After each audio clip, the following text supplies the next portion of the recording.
Azteca, de Gary Jennings, parte 6. Continuación. Ustedes llaman a ese colorante cochinilla, y quizás sepan que se obtiene de cierto insecto, el inocheste. Esos insectos viven por millones en inmensas plantaciones de una variedad especial de nopal, cactus, de los que se alimentan.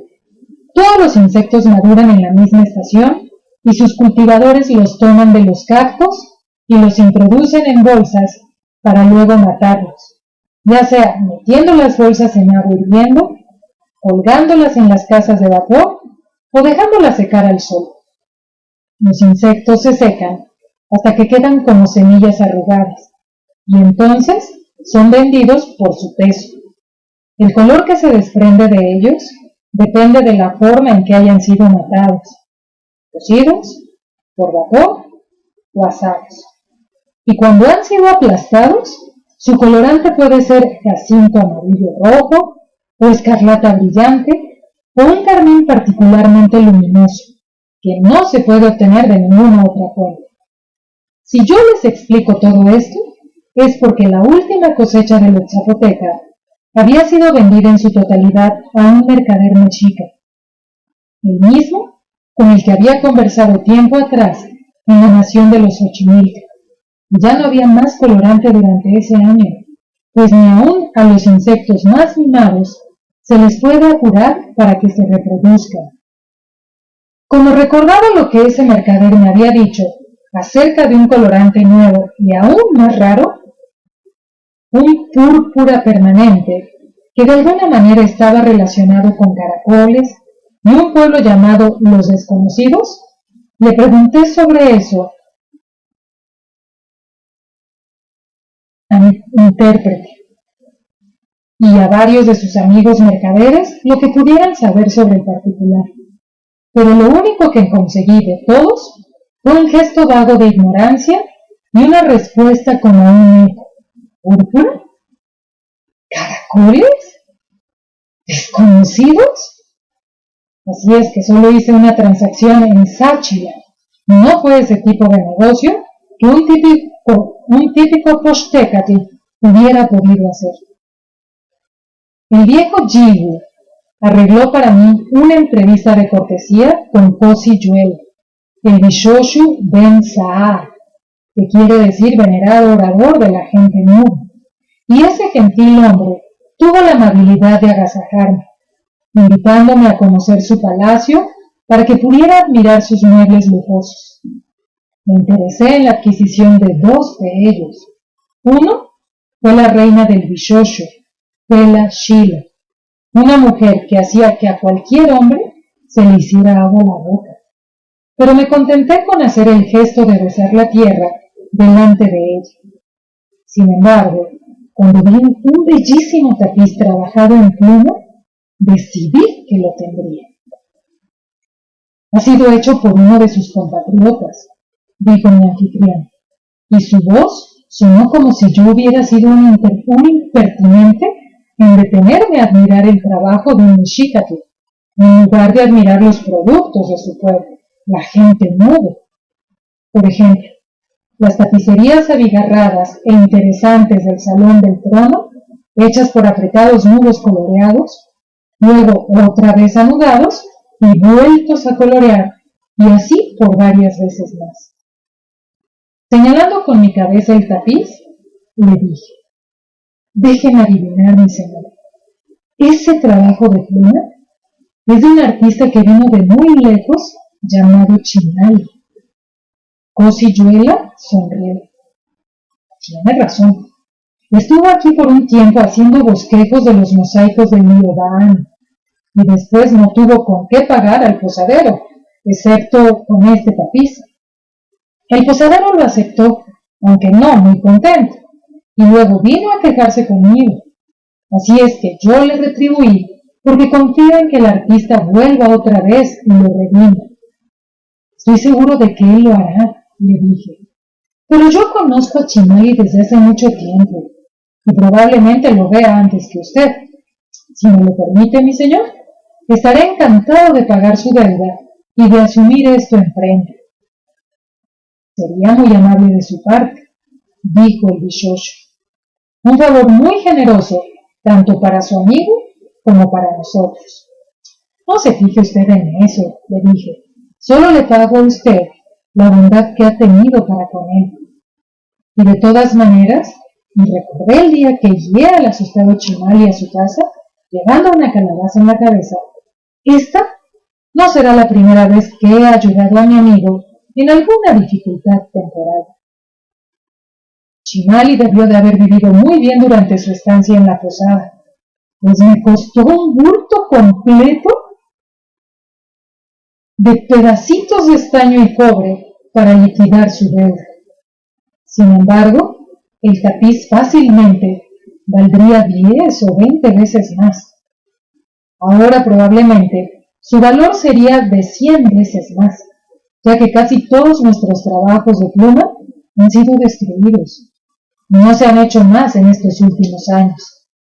Ya sea porque también los artistas que trabajaban la pluma hayan sido destruidos o porque hayan perdido el deseo de su corazón para crear belleza. Así que es muy probable que su ilustrísima nunca haya visto uno de esos trabajos deslumbrantes.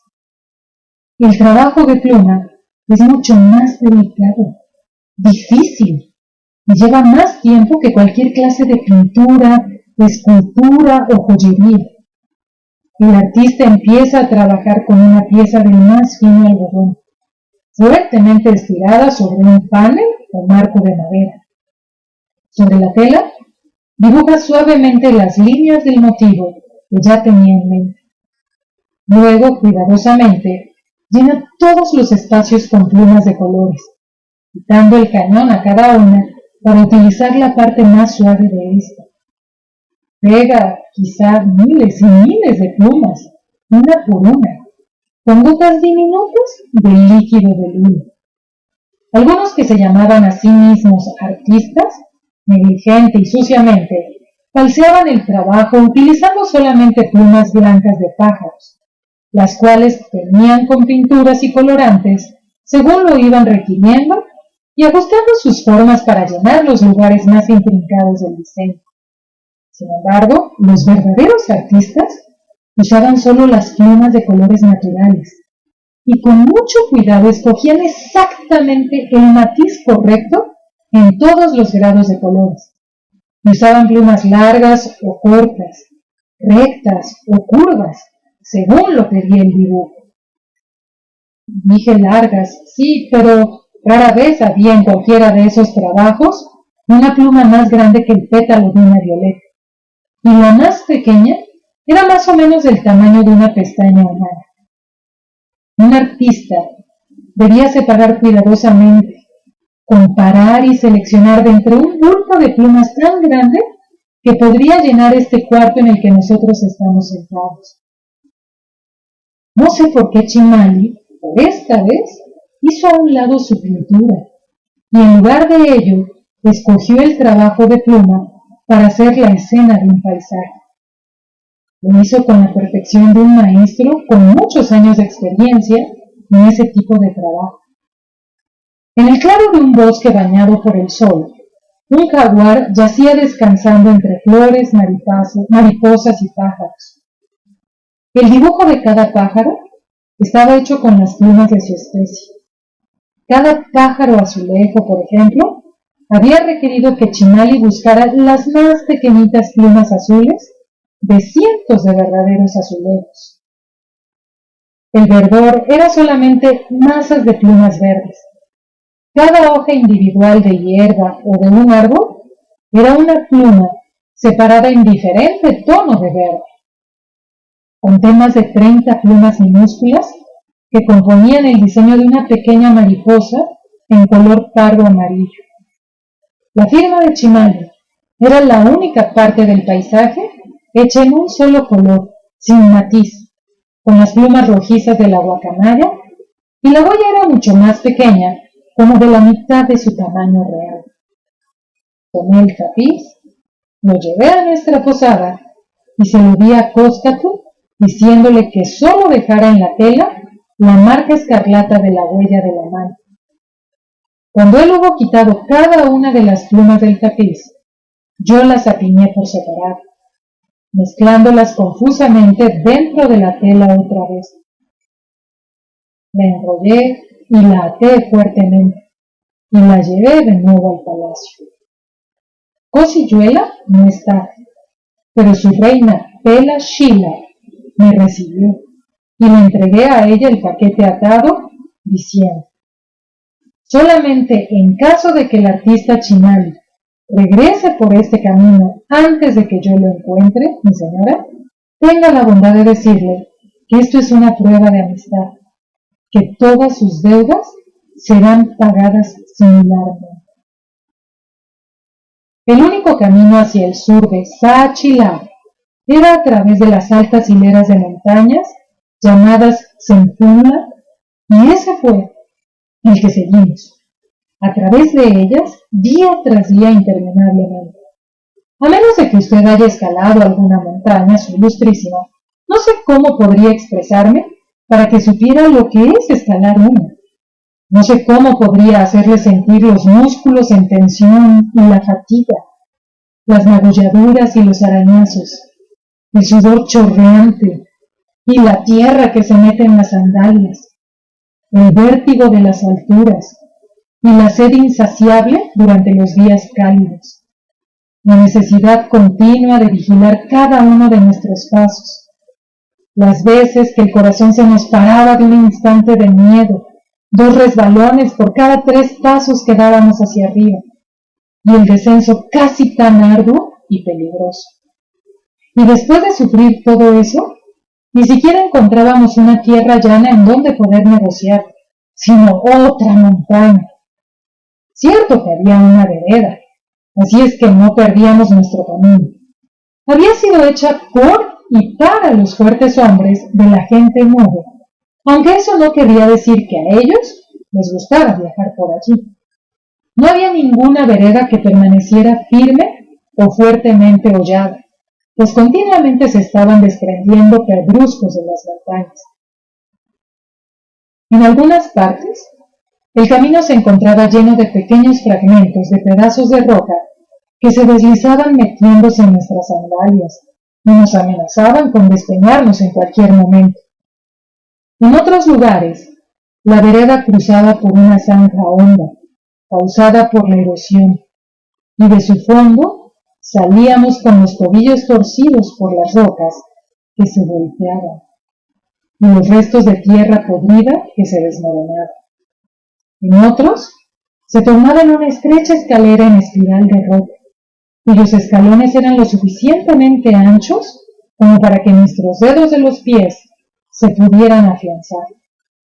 En otros, era solo un desfiladero suspendido en el flanco de la montaña, con una pared de roca escarpada de un lado, que parecía ansiosa de querer empujarnos a todos sobre el profundo abismo que yacía del otro lado. Muchas de las montañas eran tan altas que nuestra ruta nos llevó algunas veces por encima de los bosques. Allí arriba no había ninguna vegetación, excepto los pocos líquenes que crecían entre las grietas, o que se apretujaban siempre verdes y retorcidos por el viento, ya que había muy poca tierra para que cualquier otra planta pudiera echar raíces. Esos pasos habían sido erosionados desde la base de la roca.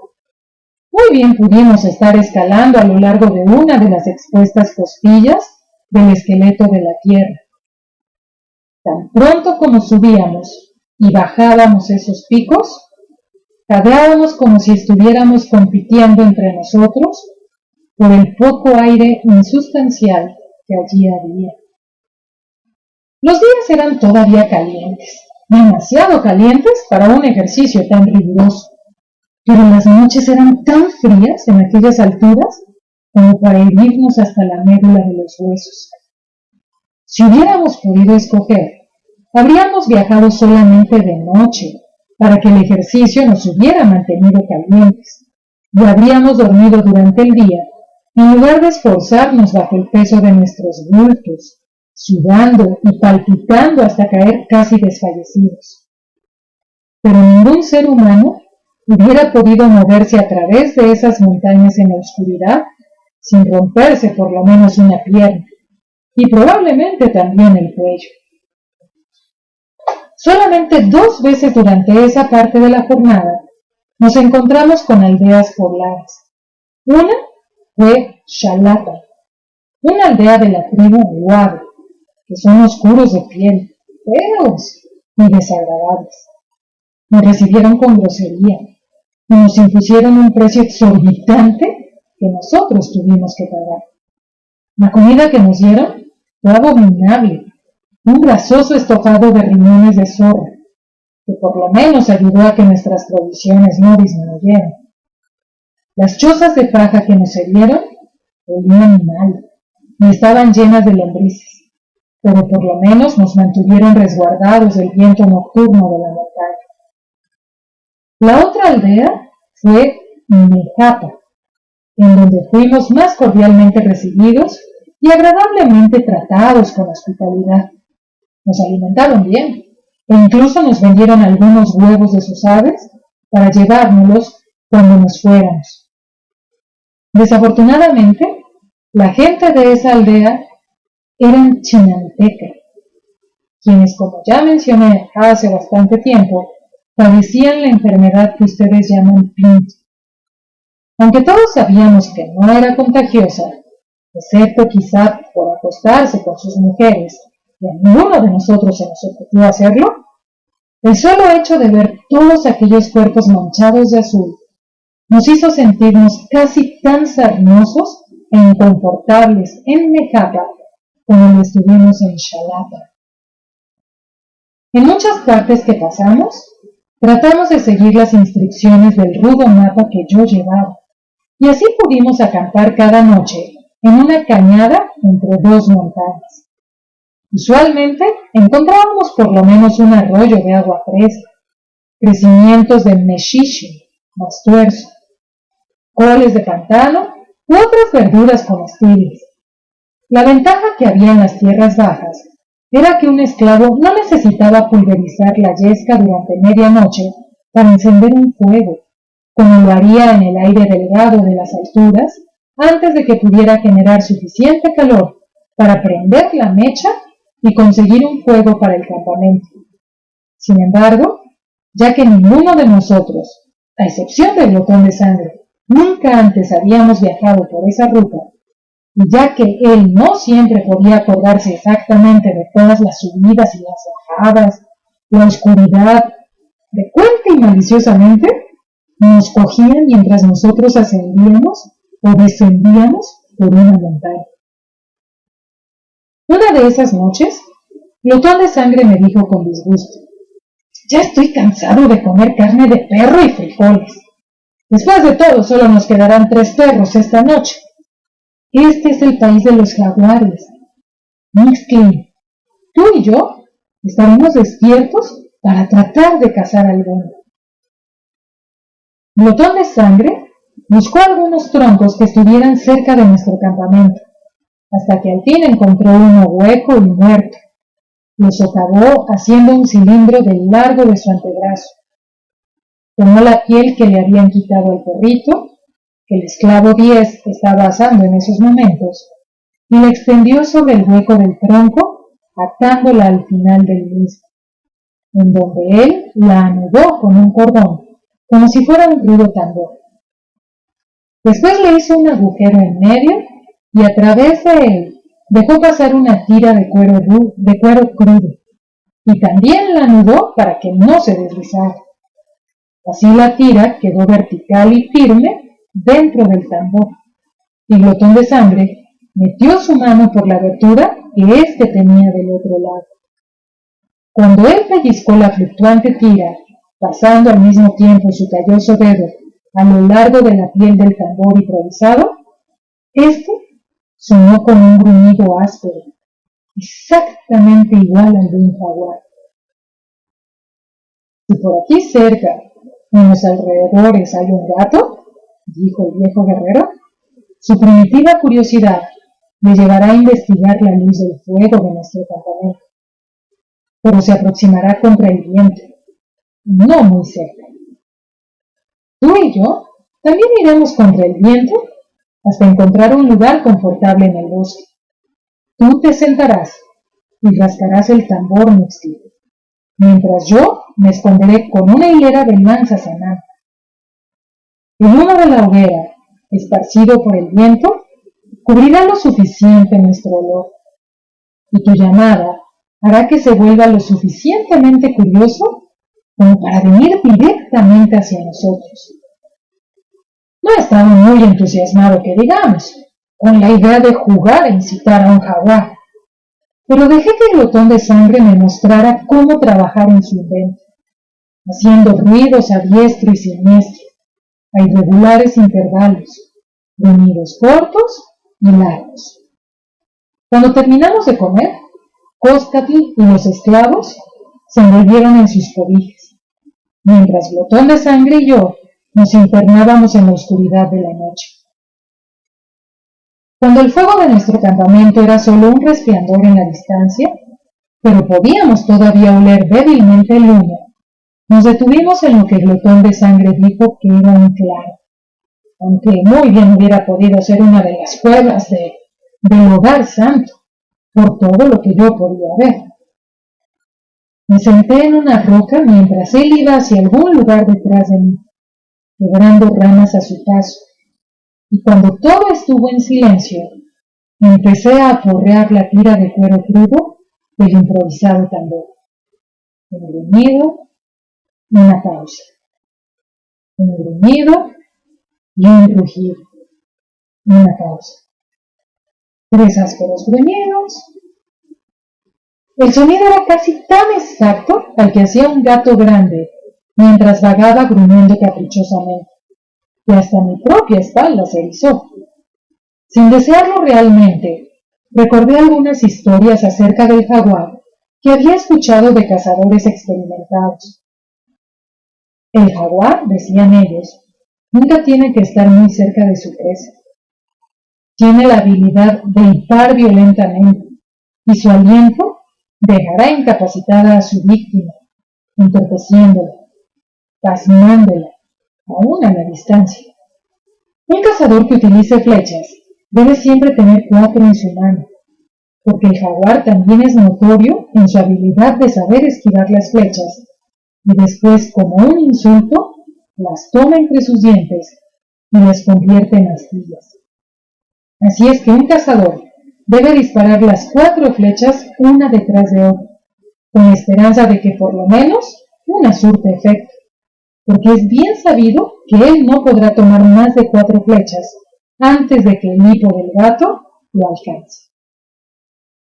Yo traté de distraer mis pensamientos haciendo algunas variaciones e improvisaciones con los gruñidos de mi tambor. Rápidos gruñidos como cloqueos engañadores, largos e indecisos gemidos como los que haría un gato al bostezar. Hasta llegué a creer en verdad que estaba llegando a ser un maestro en eso, especialmente cuando de alguna manera producía un gruñido después de haber dejado de rascar la tira de cuero crudo. Y me preguntaba si sería bueno introducir ese invento como un nuevo instrumento musical, y conmigo como único maestro en todo el mundo, en alguna ceremonia de un festival. En esos momentos llegó hasta mis oídos otro gruñido, y desperté rápidamente de mi ensueño horrorizado, pues tampoco había producido ese otro gruñido. También llegó hasta mi nariz un cierto olor a orines, y a mi visión, disminuida como estaba, una sensación de algo oscuro que se movía furtivamente en la oscuridad, a un lado de mí, hacia la izquierda. El gruñido que provenía de la oscuridad se dejó oír otra vez, fuertemente, y como infiriendo algo. Aunque estaba casi totalmente paralizado, volví a rasgar la tira de cuero con un gruñido, que tenía la esperanza de que sonara como si fuera una bienvenida.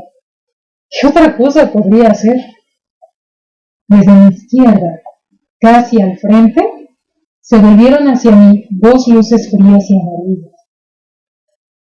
Me preguntaba qué podía hacer en esos momentos, cuando de repente un viento a su lado pasó silbando muy cerca de mi mejilla. Pensé que era el hipo letal del jaguar, pero las luces amarillas parpadeaban, y luego salió de su garganta un grito desgarrador, como los que lanza una mujer sacrificada bajo el cuchillo tosco de un inepto sacerdote. El grito se quebró y se oyó entonces un ruido ahogado y burbujeante, acompañado por el sonido de un cuerpo al arrastrarse, que evidentemente arrancaba los arbustos a su paso. Siento mucho haber dejado que se acercara tanto a ti, dijo Glotón de Sangre a mi lado, pero tuve que esperar a ver el brillo de sus ojos para poder afinar mi puntería. ¿Qué cosa es?, pregunté, con aquel grito pavoroso como el de una mujer todavía sonando en mis oídos, y temiendo que hubiéramos pasado a una mujer. Como el ruido de arrastre había cesado, Glotón de Sangre fue a investigar. Él dijo triunfalmente: exactamente en los pulmones. No estuvo mal para disparar casi a la aventura. Después debió de haberse caído sobre el cuerpo muerto, porque le oí murmurar: que me condenen mi clan. Y yo esperé que confesara haber disparado sobre una pobre mujer chimalteca perdida en la oscuridad de los bosques. Pero lo único que dijo fue: ven y ayúdame a arrastrar esto hacia el campamento. Así lo hice. Y si era una mujer, esta pesaba tanto como yo, y tenía las patas traseras como las de un gato. Todos los que estaban en el campamento se habían envuelto totalmente en sus cobijas, como era de suponer, para no escuchar esos ruidos pavorosos. Glotón de Sangre y yo dejamos caer nuestra presa, y por primera vez pude ver a un gato enorme, pero no era moteado, sino leonado. El viejo guerrero dijo jadeando: debo de estar perdiendo mi habilidad, pues hice la llamada del jaguar, pero este es un cugua, un león de la montaña. No importa, jadeé, la carne es igual de buena. Su piel servirá para que te hagas un buen manto. Naturalmente que ya nadie durmió en lo que restaba de la noche. Glotón de Sangre y yo nos sentamos a descansar, siendo admirados por los otros. Yo lo felicité por su hazaña, y él a mí por mi invencible paciencia. Entretanto, algunos esclavos le quitaban la piel al animal, mientras otros raspaban la superficie interior de ésta, y otros cortaban el cadáver en piezas convenientes para ser transportadas. Coscatl cocinaba el desayuno para todos nosotros, atoli de maíz que nos daría energía durante el día, pero también nos preparó un festín para celebrar nuestro éxito en la cacería. Sacó los huevos que con tanto cuidado habíamos cargado desde Mejapa, y con una ramita hizo un hoyo en cada cáscara y revolvió con ella la yema y la clara. Luego los asó brevemente en los rescoldos del fuego, y nosotros nos comimos su rico contenido por el agujero. En la parada que hicimos 2 noches después, nos dimos un festín con la carne del gato, que era en extremo sabrosa. Glotón de Sangre le dio la piel del cuguar al más gordo de los esclavos, a 10, para que la llevara como capa, mientras la ablandaría sobándola continuamente con las manos.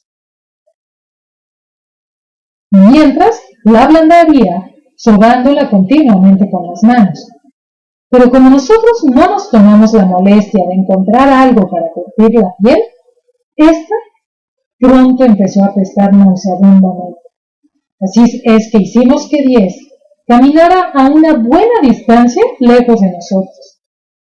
Como él también tenía que utilizar frecuentemente sus 4 extremidades para poder escalar la montaña, muy raras veces tuvo las manos libres para poder suavizar la piel. El sol caía de lleno sobre el pobre Diez, hasta que pareció que traía una puerta de piel barnizada incrustada sobre su espalda. Sin embargo, Glotón de Sangre, con obstinación, murmuró algo acerca de hacer de la piel un escudo para él, y se negó a que Diez dejara de andar con ella. Y así anduvo con nosotros todo el camino a través de las montañas de Zempoala. Estoy muy contento de que el señor obispo no esté hoy con nosotros, mis señores escribanos, porque debo contarles un encuentro sexual que estoy seguro de que su ilustrísima lo juzgaría sórdido y repulsivo. Él probablemente se pondría colorado otra vez. En verdad, a pesar de que han pasado como 40 años desde aquella noche, todavía me siento incómodo cuando lo recuerdo. Y omitiría el episodio si no fuera porque al contarlo es necesario para poder entender los incidentes todavía más significativos que derivaron de él.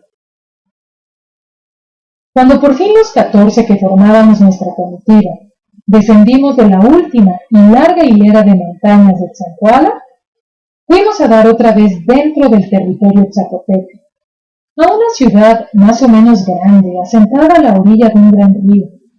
Ustedes ahora la llaman Villa de Guadalcázar, pero en aquellos días la ciudad, el río y todas las tierras que se extendían alrededor se llamaban en el lenguaje lochi la Yu de Su, el lugar del dios jaguar. Pero como era un lugar muy concurrido por ser el cruce de caminos de diferentes rutas comerciales, la mayoría de su gente hablaba náhuatl como un segundo lenguaje y con frecuencia usaban el nombre que los viajeros mexica le habían dado al lugar, Tecuantepec, o simplemente la colina del jaguar. Pienso que ninguna persona, ni antes ni después, a excepción mía, se dio cuenta jamás de lo ridículo que era aplicar ese nombre de colina del jaguar, tanto a la corriente ancha del río como a las tierras excepcionalmente planas que le circundaban. La ciudad estaba solo como a unas 5 largas carreras, desde donde el río escupía sus aguas dentro del mar del sur, y así es que había traído a inmigrantes de otras varias naciones del área de la costa, los Zoque, los Mexitzo, algunos Guave y algunos grupos desplazados de los Mixtecas.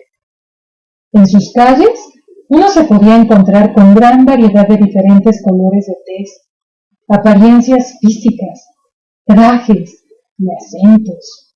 Sin embargo, y afortunadamente, los nativos, la gente nube, predominaban. Así es que la mayoría de las gentes de la ciudad eran superlativamente guapos y corteses como los de Sáchila. En la tarde en que llegamos, mientras nuestro pequeño grupo estaba ansioso por cruzar el puente de cuerdas que colgaba sobre el río, a pesar de que veníamos dando traspiés y fatigados, Glotón de Sangre dijo con voz enronquecida por el polvo y la fatiga: «Hay excelentes posadas más allá de Tecuantepec». «Las excelentes pueden esperar», dije roncamente. «Nosotros nos detendremos en la primera que encontremos». Y así, cansados y hambrientos, como unos sacerdotes andrajosos, sucios y malolientes, nos detuvimos en la entrada de la primera posada que nos encontramos en la ciudad, y que estaba a un lado del río. Y por esa impulsiva decisión mía, justamente como las volutas de humo se desenrollan, dando varias vueltas al encenderse un fuego, así, inevitablemente, se desplegaron los sucesos de los restantes caminos y días de mi vida, y de los de la vida de Ciano, y las vidas de otras personas que ya he mencionado, y de otras que nombraré, y aún la de una que nunca tuvo nombre. Pues bien, reverendos frailes, todo empezó así. Cuando todos nosotros, incluyendo a los esclavos, Nos bañamos y estuvimos en la casa de vapor, y luego nos volvimos a bañar, y después de vestirnos con trajes limpios, pedimos que nos sirvieran de comer. Los esclavos comieron afuera en el patio, a la luz del crepúsculo, pero Apóstate, a glotón de sangre y a mí, nos pusieron un mantel en una habitación alumbrada por antorchas y alfombras con un téclate. Nos hartamos con las delicias frescas del cercano mar. Ostiones crudos, rosados camarones cocidos y un pescado rojo de gran tamaño. Cuando el hambre que sentía mi estómago fue mitigada, noté la extraordinaria belleza de la mujer que nos servía y recordé que también era capaz de otros apetitos. También advertí otra extraordinaria circunstancia. El propietario de la posada pertenecía a una de las razas de inmigrantes. Era chaparro, gordo y de piel untuosa. Sin embargo, la mujer que nos servía y a quien él gritaba órdenes con brusquedad era obviamente una densa, alta y flexible, con una piel que resplandecía como el ámbar y un rostro que rivalizaba con la reina de su pueblo, la primera señora Bella Schiller. Estaba fuera de todo pensamiento que ella pudiera ser la esposa del propietario, y ya que ella muy difícilmente podría haber nacido esclava o comprada como tal en propia nación, supuse que alguna desgracia la había obligado, por algún contrato, a trabajar para ese posadero extranjero y grosero. Era muy difícil juzgar la edad de cualquier mujer adulta de la gente nueva, porque los años eran bondadosos con ellas, especialmente una tan bella y grácil como aquella sirvienta. Si hubiera sabido que ella era lo suficientemente vieja como para tener aproximadamente mi edad, es posible que ni siquiera le hubiera dirigido la palabra. Probablemente no lo hubiera hecho de todas formas, si no hubiera sido porque glotón de sangre y yo habíamos estado acompañando nuestra comida con copiosos tragos de ocino. Sea lo que fuera, el caso es que cuando la mujer se volvió a acercar, la miré con atrevimiento y le pregunté: ¿cómo es que una mujer nube como tú trabaja con ese imbécil inferior? Ella echó una mirada temerosa alrededor para asegurarse de que el posadero no estaba en esos momentos en la habitación. Entonces se arrodilló para decirme al oído la siguiente pregunta en náhuatl. Y por cierto que una pregunta sorprendente. ¿Joven señor Postécate, desea una mujer para la noche? Mis ojos debieron de abrirse tanto que ella se puso colorada como amapola y bajó los ojos. El propietario, dijo ella, le puede proporcionar una maatito común de las que se van a cajarse al camino desde aquí hasta la playa de los pescadores, en la costa. Permíteme, joven señor, que ofrezca a mí mismo en lugar de una de ellas. Mi nombre es Giebel, que en su lenguaje quiere decir flor flameante. Debí de haber estado tontamente con la boca abierta, porque ella se enderezó y parándose frente a mí, me dijo casi fieramente: yo seré una maatitu pagada, pero todavía no lo soy. Esta será la primera vez desde la muerte de mi esposo.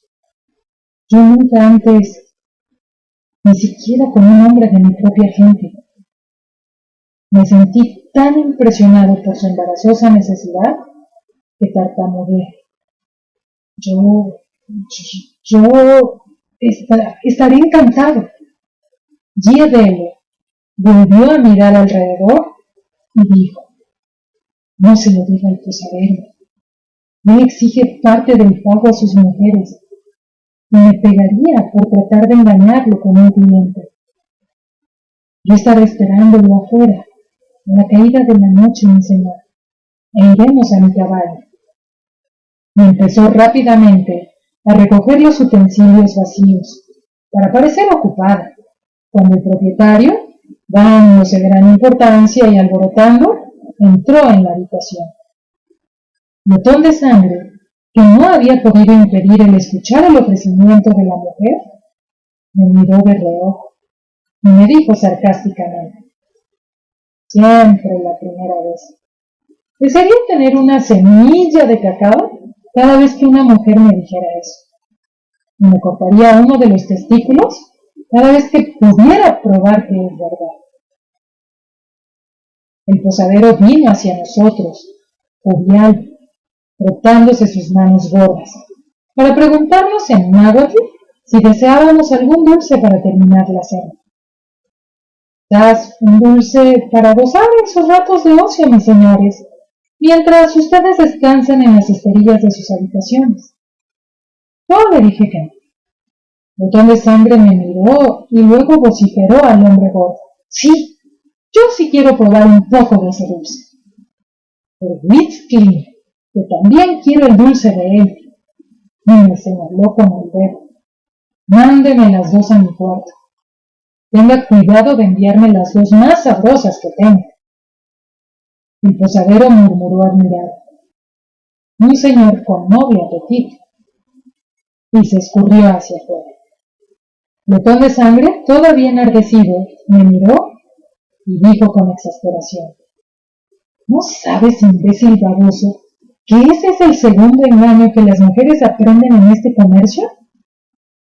Llegarás a su cabaña para encontrarte que ella todavía tiene a su hombre, probablemente 2 o 3 más, todos ellos sabios pescadores y encantados de conocer a este nuevo pez que ella ha puesto en el anzuelo. Te robarán y te dejarán tan plano y machacado como una tortilla. Cóscatl dijo con timidez: sería una lástima que nuestra expedición terminara antes de tiempo en Tehuantepe. Yo no escuchaba. Estaba embrutecido, no solamente por el óptimo. Creía firmemente que aquella mujer era de la clase que yo había deseado en Sáchila y que, por supuesto, no había podido conseguir. De esa clase honesta que no desearía ensuciarse con uno como yo. Aún así, como había expresado G.E. yo sería solo el primero de muchos otros amantes que pagarían por tener sus favores. Yo seguiría siendo el primero. Y todavía, borracho como estaba de bebida, deseo, y aún imbécil, tenía el suficiente sentido como para preguntarme: ¿por qué yo? Porque tú eres joven, dijo ella, cuando nos encontramos afuera. Tú eres lo suficientemente joven como para no haber tenido y conocido a muchas mujeres de la clase que te infectarían. Tú no eres tan guapo como mi difunto esposo, pero casi puedes casar como un Ben Saah. También eres un hombre de propiedad. No puede pagar por sus placeres. Después de que hubimos caminado un poco más en silencio, me preguntó con voz débil: ¿me pagarás? Claro, le dije con voz estropajosa. Mi lengua estaba tan hinchada por el óptimo como mi pepulín lo estaba por la anticipación. Alguno debe ser el primero, dijo ella, no quejándose como una mártir, sino como exponiendo un hecho de la vida. Estoy contenta de que seas tú. Lo único que desearía es que todos fueran igual. Soy una viuda desamparada con 2 hijas, y nosotras nos tenemos que contar entre los esclavos. Y mis niñas tendrán maridos decentes entre la gente nueva. Si hubiera sabido cuál sería su tonali, habría retenido mi leche y dejado morir cuando eran bebés. Pero ahora es ya muy tarde para desear sus muertes. Si tenemos que vivir, debo hacer esto, y ellas deben aprender a hacerlo también. ¿Por qué? Pregunté con dificultad, pues estaba caminando haciendo heces, y ella me tomó de un brazo para guiarme a través de las oscuras callejuelas del barrio pobre de la ciudad. Giedele señaló sobre su hombro con su mano libre y dijo tristemente: antes esa posada era nuestra, pero mi esposo se aburría de la vida de posadero y siempre estaba en busca de aventuras, con la esperanza de encontrar alguna fortuna que nos dejara libres de ese negocio.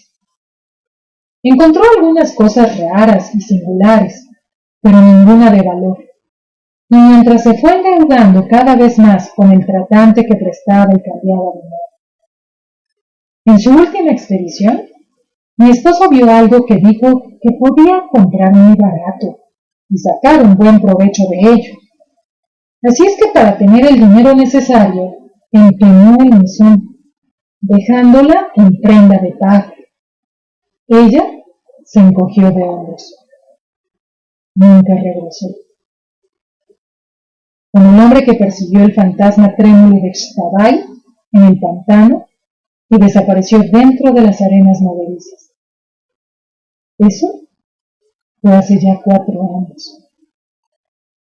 Y ahora el tratante es el propietario, murmuró. Sí, él pertenece a la tribu de los Soki y su nombre es Wayan, pero la propiedad no ha sido suficiente como para redimir toda la deuda.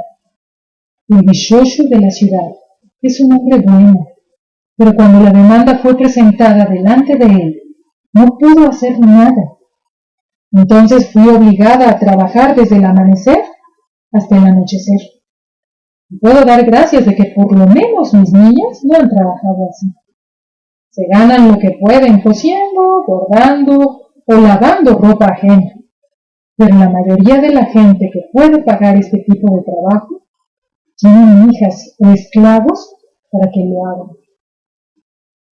¿Y por cuánto tiempo más tienes que trabajar para Wayan? Ella suspiró. De alguna manera la deuda parece que nunca disminuye. He tratado de vencer mi repulsión y ofrecerle a él mi cuerpo en parte del pago, pero es un eunuco. Yo gruñí perversamente divertido. Él era sacerdote de algún dios de los Soki, y en el éxtasis de un hongo sagrado se cortó sus partes y las dejó en el altar. Sintió mucha pesadumbre e inmediatamente dejó la orden, aunque para entonces ya había reunido para sí de las ofrendas de los creyentes lo suficiente como para tener un negocio. Y gruñí otra vez. Las niñas y yo vimos de la manera más sencilla posible. Las niñas y yo vivimos de la manera más sencilla posible, pero cada día es más difícil para nosotras. Si de todas maneras tenemos que vivir, pues... Entonces enderezó sus hombros y dijo con firmeza: les he explicado qué es lo que debemos hacer. Esta noche se lo demostraré. Ya llegamos. Es aquí. Me precedió haciendo a un lado la cortina de encaje que cubría la puerta de una choza desvencijada, de madera y palo. Tenía solamente un cuarto con piso de tierra apisonada, alumbrado por la débil luz de una lámpara alimentada con aceite de pez y pobremente amueblada. Había una esterilla en la que solo podía ver una cobija, un brasero de carbón flameaba débilmente y unos cuantos artículos femeninos estaban colgados en una cuerda amarrada a los delgados troncos de las paredes. Mis hijas, dijo ella, indicando a 2 muchachas que estaban recargadas de espaldas contra la pared, al otro lado del cuarto. Yo había estado esperando ver a 2 pequeñas rapaces desaliñadas, que mirarían atemorizadas al extranjero que de repente su madre había llevado a casa. Pero una de ellas era casi de mi edad, tan alta y tan bella como su madre, tanto en su cuerpo como en sus facciones. La otra era unos 3 años más joven, igualmente bonita. Las 2 me miraban con pensativa curiosidad. Estaba sorprendido y perturbado, pero traté de hacer el gesto de besar la tierra delante de ella. Y me hubiera ido de bruces si la más joven no me hubiera detenido. Ella se rió ahogadamente, y yo también, pero luego me callé y las miré confundido. Muy pocas mujeres zapotecas muestran su edad hasta que son verdaderamente viejas. Pero esa muchacha, que no tendría más de 16 o 17 años, ya tenía en su pelo negro un mechón estremecedoramente blanco, como un rayo de luz que partía de su frente en medio de la noche. Gievelle me explicó.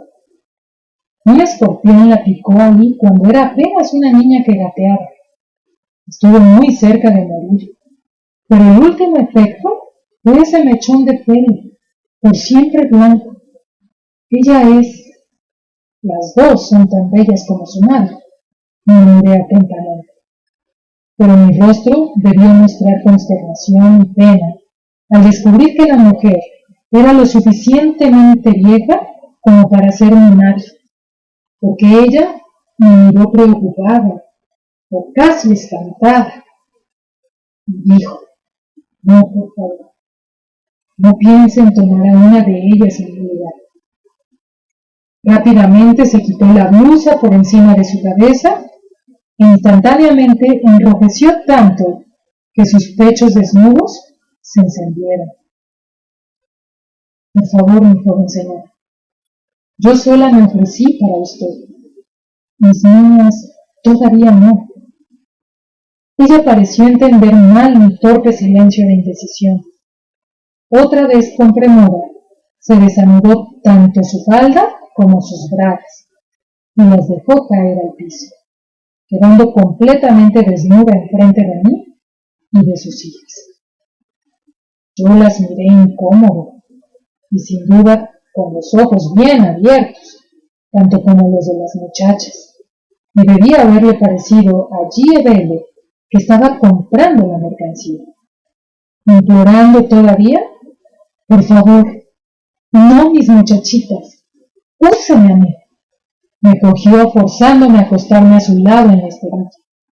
Estaba demasiado sorprendido como para resistirme.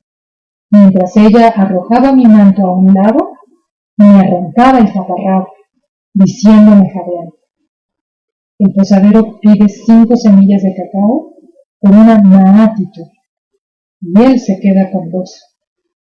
Así es que yo solo le pediré 3. ¿Verdad que es un precio justo? Estaba demasiado apenado como para contestar. Nuestras partes privadas estaban expuestas a la vista de las muchachas, quienes las contemplaban como si no pudieran mirar hacia otra parte. Y su madre, en esos momentos, estaba tratando de ponerme sobre ella. Quizá las muchachas no estaban acostumbradas a ver el cuerpo de su madre, o quizá nunca antes habían visto un órgano masculino erecto. Pero de lo que sí estoy seguro es de que nunca antes había visto a 2 personas juntas. A pesar de estar borracho, protesté: mujer, mujer, la luz de la lámpara, las muchachas, por lo menos mándalas afuera mientras nosotros... Déjalas que miren, casi me gritó. Ellas tendrán que hacer lo mismo aquí en otras noches. En esos momentos, su rostro estaba lleno de lágrimas, y al fin me pude dar cuenta de que no estaba tan resignada a ser una prostituta como había tratado de pretender. Miré a las muchachas y les hice un gesto para ahuyentarlas. Asustadas, desaparecieron rápidamente tras la cortina de la puerta. Pero Gievelle no lo notó y gritó llorando otra vez, como si quisiera humillarse más todavía. Dejemos que vean lo que pronto ellas estarán haciendo. ¿Y quieres que otros vean, mujer? La regañé. Pues dejemos que vean a más y mejor. En lugar de quedarme extendido sobre ella, rodé sobre mis espaldas, cogiéndola al mismo tiempo y sentándola a través de mí, y la penetré hasta lo más profundo. Después de ese primer dolor, Gievele se relajó lentamente y yació quieta entre mis brazos, aunque podía sentir sus lágrimas que se escurrían continuamente sobre mi pecho desnudo. Bueno, todo sucedió muy rápido y potentemente para mí, y ciertamente que ella sintió mi ornicetu dentro de sí misma, pero no trató de separarse con violencia como lo hubiera hecho una mujer comprada. Ya para entonces, su propio cuerpo estaba pidiendo que se le satisfaciera, y creo que ni siquiera se dio cuenta de si las muchachas estaban o no en el cuarto, por la demostración detallada que estaba dando nuestra posición, o por el ruido húmedo de succión hecho por el movimiento de mi tepuli, que se introducía y se salía de ella. Cuando Gievele alcanzó el éxtasis, se alzó y se recostó sobre sus espaldas, los pezones puntiagudos, su largo pelo rozando mis rodillas, sus ojos cerrados apretadamente, su boca abierta con un mudo llanto, como el de los cachorros del jaguar. Después se desplomó suavemente sobre mi pecho, su cabeza junto a la mía, y yació así tan quietamente que hubiera pensado que estaba muerta, excepto porque respiraba con cortos jadeos. Después de un rato, cuando me hube recobrado y estando un poco más sobrio por la experiencia, me di cuenta de que otra cabeza estaba cerca de la mía, al otro lado. Me volví para ver unos inmensos ojos pardos, muy abiertos bajo sus pestañas negras y exuberantes, el bello rostro de una de las hijas. En algún momento había entrado de nuevo en la habitación y se arrodilló a un lado del esterillo. Y en esos momentos me estaban mirando intensamente. Yo dejé caer mi manto sobre mi desnudez y la de su madre, que todavía estaba sin moverse. La Shisha Scarú, empezó a susurrar la muchacha. Pero entonces, viendo que no la comprendía, habló suavemente en un náhuatl incorrecto, y con una risita sofocada, me dijo sintiéndose culpable. Nosotras estuvimos observando por las hendiduras de la pared. Yo gruñí de vergüenza y turbación, y todavía me pongo colorado cuando lo recuerdo. Pero luego me dijo pensativamente serio. Siempre pensé que eso sería una cosa muy fea, pero sus rostros se veían tan agradables, como si fueran felices. Como no estaba en vena de filosofar después de eso, le dije quietamente. Nunca he creído que esto sea una cosa fea, pero es mucho mejor cuando lo haces con una persona a la que amas. Y añadí, y en privado, sin tener ratones mirando por las rendijas de las paredes. Empezó a decir algo más, pero de repente su estómago gruñó más fuerte que su voz. Me miró patéticamente mortificada y trató de pretender que nada había pasado, retirándose un poco de mí. Yo exclamé, ¿tienes hambre, niña? ¿Niña? Ella levantó la cabeza con petulancia. Tengo casi su edad y soy lo suficientemente grande para hacer eso. No soy una niña. Moví a su adormecida madre y le dije, Gievele, ¿cuándo comieron tus hijas por última vez? Se incorporó y me dijo con voz suave, a mí se me permite comer las sobras que quedan en la posada, pero no puedo traer mucho a casa. Me estás pidiendo 3 semillas de cacao, dije enojado. Le podría haber hecho notar que era más justo que yo pidiera un salario, por haber representado ante una audiencia e instruido a las jóvenes. Pero busqué mi taparrabo en la oscuridad y busqué la bolsa cosida en él. Toma, le dije a su hija, quien extendió sus manos, y puse en ellas unas 20 o 30 semillas de cacao. Tú y tu hermana vais a comprar comida y leña para encender un fuego, y cualquier otra cosa que queráis, todo lo que podáis conseguir con esas semillas. Ella miró sus manos como si yo las hubiera llenado de esmeraldas. Impulsivamente se inclinó y me dio un beso en la mejilla. Luego se levantó y salió de la cabaña. Giebele se recargó sobre un codo y me miró. Eres bondadoso con nosotros, después de que me porté tan mal contigo. Por favor, ¿podría darte placer ahora? Yo le dije, ya me diste lo que vine a comprar. Estoy tratando de comprar tu afecto. Pero yo quiero dártelo, insistió ella. Y empezó a acariciarme en una forma en que solamente lo haría para un hombre de la gente nueva. En verdad que eso es mucho mejor cuando se hace amorosamente y en privado. Y en verdad que era una mujer tan atractiva que difícilmente un hombre podría quedar harto de ella. Sin embargo, ya estábamos vestidos cuando las muchachas regresaron, cargadas de comida. Un pavo enorme, entero y desplumado, una canasta llena de tortillas, verduras y muchas cosas más. Parloteando alegremente entre ellas, encendieron el fuego del brasero, y después la mayor nos preguntó cortésmente si comeríamos con ellas. Giebele les contestó que nosotros ya habíamos comido en la posada. Entonces me dijo que me guiaría de regreso a la posada y encontraría alguna otra cosa en que ocuparse en lo que restaba de la noche, porque si ella se dormía ahora, era seguro que no despertaría al levantarse el sol. Así es que deseé a las muchachas buenas noches, y las dejamos comiendo lo que fue, según supe después, su primera comida decente desde hacía 4 años.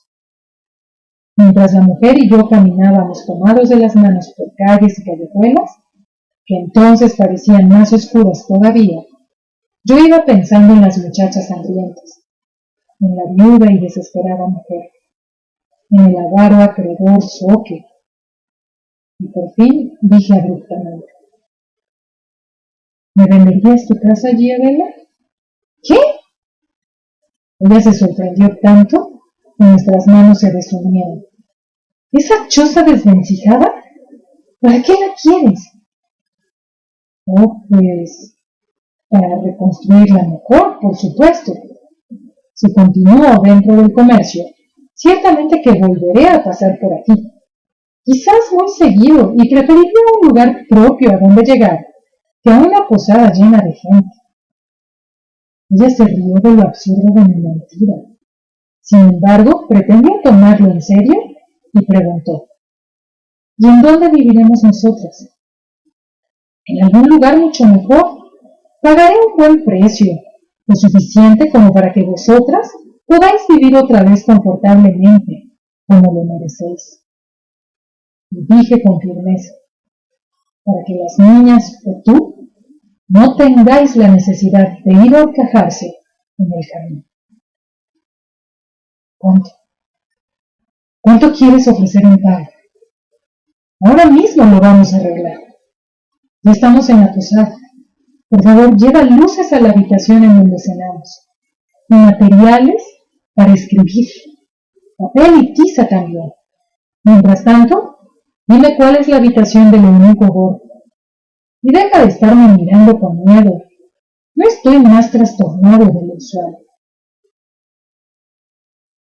Sonrió nerviosa y fue a hacer lo que le ordené, mientras yo tomaba una lámpara para encontrar el cuarto del propietario e interrumpí sus ronquidos con una patada en sus amplias nalgas.